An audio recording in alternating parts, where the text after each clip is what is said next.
अरे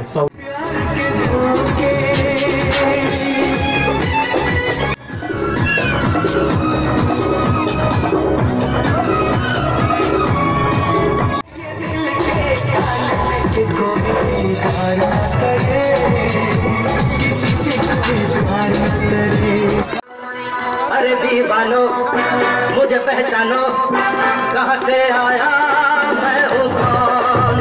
अरे दीवानो मुझे पहचानो। कोणत्या गाण्यावर डान्स केलाय तू? कोणत्या गाण्यावर डान्स केलाय? बरं, तू गाणं कोणतं होतं? बरं, किती दिवस झालं तुम्हाला तयारी करावं लागली? किती दिवस झालं डान्स करताय तुम्ही? प्रॅक्टिस करता का शाळेत प्रॅक्टिस करताय? हां, 1 मिनिटात का 1 महिन्यात? बरं, प्रॅक्टिस कोण घेतं? घरी बाबा आई घेतात का मॅडम घेतात? शाळेमध्ये कोण घेतात? कोण घेतात? टीचर घेतात. टीचरचं नाव काय? हां, हा ज्ञानदीप स्कूलचा 4थं वर्ष आहे आणि हा कार्यक्रम 4थ्या वर्षाचा आहे. ह्या कार्यक्रमाचे आयोजन आम्ही मागील 1 महिन्यापासून करत आहोत.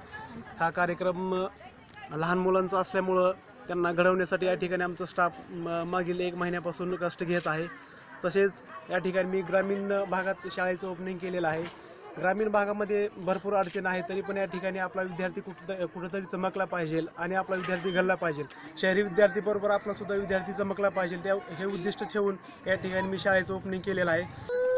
विद्यार्थ्यांना घडवण्यासाठी साधारणतः 1 ते 1.5 महिन्यापासून आम्ही प्रॅक्टिस घेत आहोत. त्यांना लहान गोष्टी कशा करायच्या या गोष्टी आम्ही सतत शिकवत आलो आहोत. आणि विद्यार्थी हा एकदा शिकवल्यानंतर तो कधीच शिकत नाही. त्याला सारखं त्याचं सराव घ्यावा लागतो. रिपिटेशन घेतल्यानंतर तो विद्यार्थी व्यवस्थितरित्या कष्ट घेऊन व्यवस्थितरित्या प्रॅक्टिस करून तो छान प्रकारे करू शकतो. यासाठी आम्हाला खूप अशी मेहनत घ्यावी लागली. ह्या कष्टासाठी आमचे सहकारी मित्र यांनी सहकार्य केलं, त्याबद्दल त्यांचे मी धन्यवाद मानतो. माझं नाव सोमोनशी टीचर आहे. तसंच मी या शाळेमध्ये 4 वर्षापासून जॉब करते आणि विद्यार्थ्यांना घडवण्यासाठी आम्ही खूप कष्ट करतोय. त्यासाठी शिक्षणात असो किंवा शिक्षणात पण आम्ही त्यांची चांगली प्रगती घडवून आणतोय.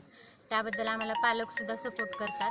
आणि ह्या कार्यक्रमासाठी आम्ही 1 ते 1.5 महिन्यापासून खूप कष्ट केलेले आहेत आणि त्याचं आज आम्हाला त्यांनी अतिशय चांगल्या पद्धतीने डान्स करून दाखवला. याबद्दल आम्हाला खूप छान वाटते. लहान मुलांचा एक ठिकाणचा असणारा बसण्याचा स्टॅमिना कसा टिकवता आला? आम्ही मुलांना तसं आता ते मुलं पण आम्हाला सपोर्ट करतायत की आम्ही त्यांना जे शिकवताय त्यानुसार ते पण मुलांमध्ये पण एक आहे की ते आम्हाला सपोर्ट करते. उमा पोद्दार, तुमचे या ठिकाणी मुलं आहेत इंग्लिश मीडियम माध्यमासाठी.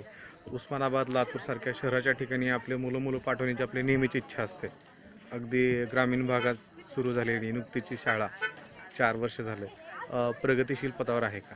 हो, माझा मुलगा 2.5 वर्षाचाच होता तेव्हापासून या शाळेत येतोय. 1 वर्ष आम्ही याला असंच पाठवलेलं. तेव्हाच आम्हाला कळलं की इथं किती लक्ष देतात ते.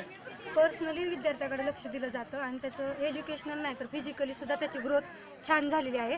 आणि हा मुलगा इतका लाजणारा, आज स्वतः स्टेजवर इतका नाचला, त्यातच कळतं की हे किती लक्ष देतात.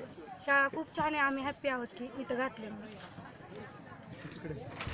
ग्रामीण भागात असणारी इंग्लिश माध्यमाची शाळा शहरी भागात आणि ग्रामीण भागात तसं पाहिलं तर खूप तफावत आहे. आणि या तफावतीमध्ये तुम्ही वाव दिला ग्रामीण भागातल्या इंग्लिश माध्यमाच्या शाळांना, काय प्रतिसाद मिळाला सर? बिलकुल. सगळ्यात मेन सरांनी मला भाषणामध्ये सांगितलं की पाया जर व्यवस्थित असेल तर पुढचा कळस व्यवस्थित होईल.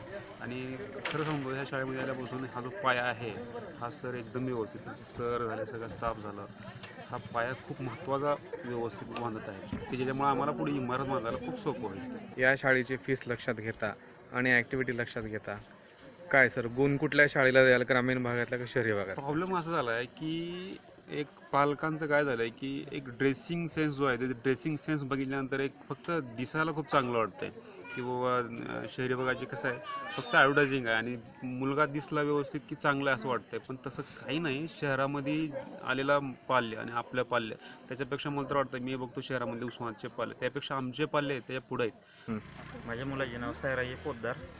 ज्युनियरला आहे. शाळेचा एवढा प्रयत्न आहे, शिवजयंती असो कोणत्याही बाबतीत असो पहिला नंबर मिळवलेला आहे. चिंतामणी थावळे सरांना स्टाफला हार्दिक शुभेच्छा. विद्यार्थ्यांनी थोडी प्रॅक्टिस करून त्रास सहन करून व्यवस्थित कार्यक्रम पार पाडले. मी देशमुख टीचर. मी या स्कूलमध्ये 2 महिने झाले जॉईन झाले.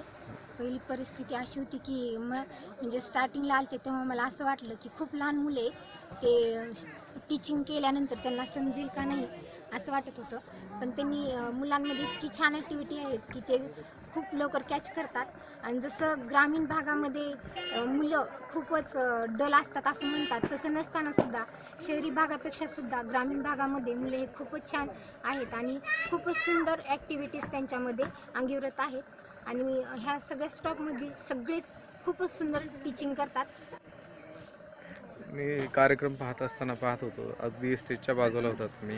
त्यांच्या स्टेप ज्या वेळेस सुंदर यायच्या त्यावेळेस तुमच्या चेहऱ्यावर एक प्रकारचा आनंद यायचा. म्हणजे ते तुमचं सक्सेस आहे. हां, सक्सेसफुल आमचं होतं, कारण खूप 1.5 महिना झाला आम्ही ह्याच्यासाठी प्रॅक्टिस केली होती. मी जेव्हा इथं डान्स सुरू केला त्यावेळेस त्यांच्यावरती ज्या त्यांची ॲक्टिव्हिटी बघून आम्हाला आनंद झाला ना, तो आनंद आम्ही सांगू शकत नाही. त्यानंतर सुरुवातीपासूनच अगदी पालकांनी आमच्यावर खूप मोठ्या प्रमाणामध्ये विश्वास ठेवला आणि त्या विश्वास ठेवल्यामुळं आम्ही पण देखील त्याच्यामध्ये पूर्ण तयारीनिशी उतरलो. त्यामुळे परत पाठीमागं बघण्याची वेळच आली नाही. त्यामुळे आज हे जे चित्र दिसत आहे ते नावारूपाला आलेलं आहे, जे की आम्हाला असं वाटलंही नव्हतं भविष्यामध्ये आम्हाला एवढा म्हणजे जास्त कमी वेळामध्ये जास्त प्रसिद्धी भेटेल किंवा आमच्यावर पालक किंवा इतर लोक त्याबद्दल ऑल इन वन जी चॅनलकडून तुमच्या या कार्याला शुभेच्छा.